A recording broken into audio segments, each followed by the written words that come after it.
Баршаңызға қайырлы күн достар. Сіздермен бірге Анаргүл. Менің каналыма қош келдіңіздер. Бүгін сіздермен өте дәмді сүзбе қосып жасалатын булочкидің рецептімен бөлісетін боламын. Рецептін асықпай түсіндіремін, сондықтан да өткізбей соңына дейін қараңыздар.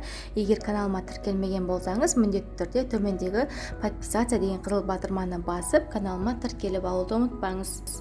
Ең алдымен жылы сүтімізге құрғақ ашытқымызды салып, жақсылап араластырып, осы сүтіміз көтерілгенше бір шетке алып қоямыз.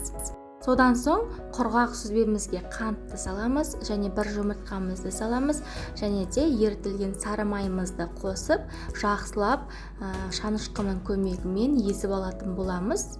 Барлық заттың қанша мөлшерде қажет екендігін описание бөліміне жазып қалдырамын, сол жерден қарасаңыздар болады. Жақсылап араластырып алғаннан соң жаңағы сүтімізді құйып, тағы да бір жақсылап араластырып жібереміз де, алдын ала дайындап алған ұнымызды міндетті түрде елеуіштен өткізе отырып қосып, жұмсақ қамыр илеп алатын боламыз. Алдымен мен шанышқымен араластырамын, содан соң қолыммен жақсылап қамыр илеп аламын. Кішкене қолға жабысатындай өте жұмсақ осындай қамыр шығады. Қамырымызды бетін жауып 1,5-2 сағатқа көтерілгенше жылы жерге қойып қоямыз. Мінекей біздің қамырымыз 1,5 сағаттай тұрды, өте керемет болып көтерілді. Енді қамырды мен теңдей етіп 8 бөлікке бөлдім. Әрбір бөлінген қамырды дөңгелек көшелерге келтіріп алып, ешқандай да ұн пайдаланбай, дәл осылай қолымыздың көмегімен кішкене жайып алатын боламыз. Қамырды жаю барысында көріп тұрғандарыңызда ешқандай да ұн пайдаланбаймыз, жай ғана жеңіл саусақтарымызбен осылай басып шықсаңыздар, қамыр өзі өте жұмсақ болғандықтан тез жайылады. Және де арасына салмасына мен осындай малинаның джемін қолданамын. Егер қаласаңыздар, сіздер вареная сгущенка салсаңыздар болады. Кез келген өзіңізге ұнайтын салма салып, үйіңізде бар варенье салып жасасаңыздар да болады.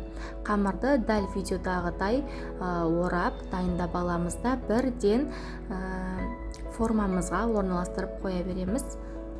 Сіздерге түсінікті болу үшін екінші рет қайтадан көрсетейін, жақсылап қарап алыңыздар. Құрметті менің көрермендерім, арнама тіркелмеген болсаңыз, міндетті түрде төмендегі подписаться деген қызыл батырманы басып тіркеліп қойыңыз. Дайын болған қамырымызды 20 минутқа бетін жауып тындырып қоямыз. Сол арада өте керемет болып көтеріледі. 20 минут өткеннен соң бетіне жұмыртқаның сары уызын әдемілеп жағып, алдын ала қызып тұрған 180 градус пеште бір 30-35 минут шамасында қызартып пісіріп аламыз. Енді булочкалардың пісу уақыты ол сіздің пешіңізге де байланысты.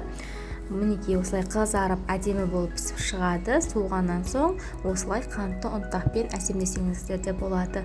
Назарларыңызға көп рахмет достар. Егер рецепт ұнап жатса, каналыма міндетті түрде тіркеліп, лайк басып, комментарий жазып, достарыңызбен бөлісіп қойды ұмытпаңыздар.